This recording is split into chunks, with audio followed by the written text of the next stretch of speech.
opportunities that may arise out of the latest developments. Our consultations so far have brought forth the following issues that would require a coordinated approach as the situation evolves. And they are: security situation along the borders, prevention of Afghan soil for being used by terrorist entities, possibility of fresh influx of refugees, containing drug trafficking and transnational crimes, stemming any spread of extremist elements, challenges relating to COVID-19 pandemic, impediments to regional connectivity. We also agree that there are rich dividends if peace is secured in Afghanistan. These could include secure borders, end of threat of terrorism from Afghan soil, possibilities of return of refugees, economic stability and improvement in living standards, realization of connectivity projects, enhanced regional economic integration.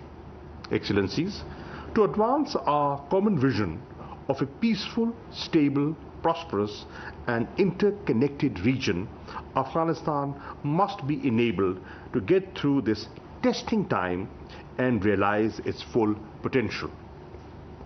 In our view, there are several key principles and priorities that should guide the efforts in this direction. First, we must affirm our full support and solidarity with the Afghan people. Second, we must reaffirm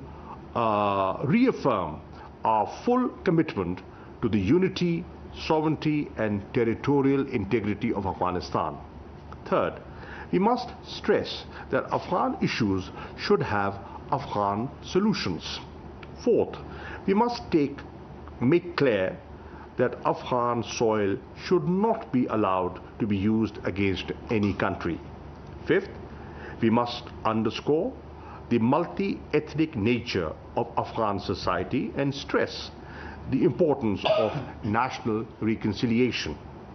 In the wake of recent developments, the key priorities are to prevent a humanitarian crisis that can exacerbate the sufferings of the Afghans. Equally important is to take steps to prevent economic meltdown in the country. If a humanitarian crisis is prevented and economic stability is assured, then peace can be consolidated and a mass exodus precluded. It cannot be stressed enough that this requires enhanced engagement of the international community, particularly at this pivotal juncture. Renewed diplomatic and international presence in the country would reassure the Afghan people. The urgent provision of humanitarian assistance, with UN and its various agencies playing a lead role, would reinforce that process of confidence building. Afghanistan's success to its financial resources would be pivotal in preventing a collapse and reviving the economic activity. Excellencies, I have no doubt that our deliberations today would help us carry forward our collective thinking on a coordinated approach to the myriad aspects of the situation in Afghanistan. We propose to transform this important platform of neighboring countries into a regular consultative mechanism. I also suggest that we may give consideration to the idea to invite Afghanistan in future.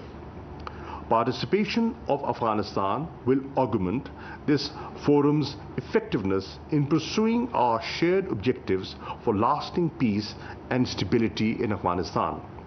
The neighboring countries have a direct stake in the stability in Afghanistan.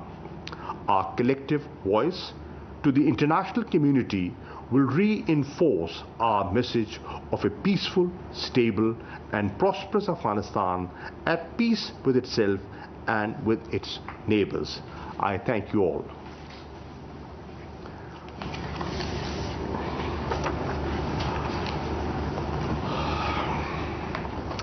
Now, I have the pleasure to give the floor to State Councillor and Foreign Minister of China, Foreign Minister Wang Yi, for his remarks.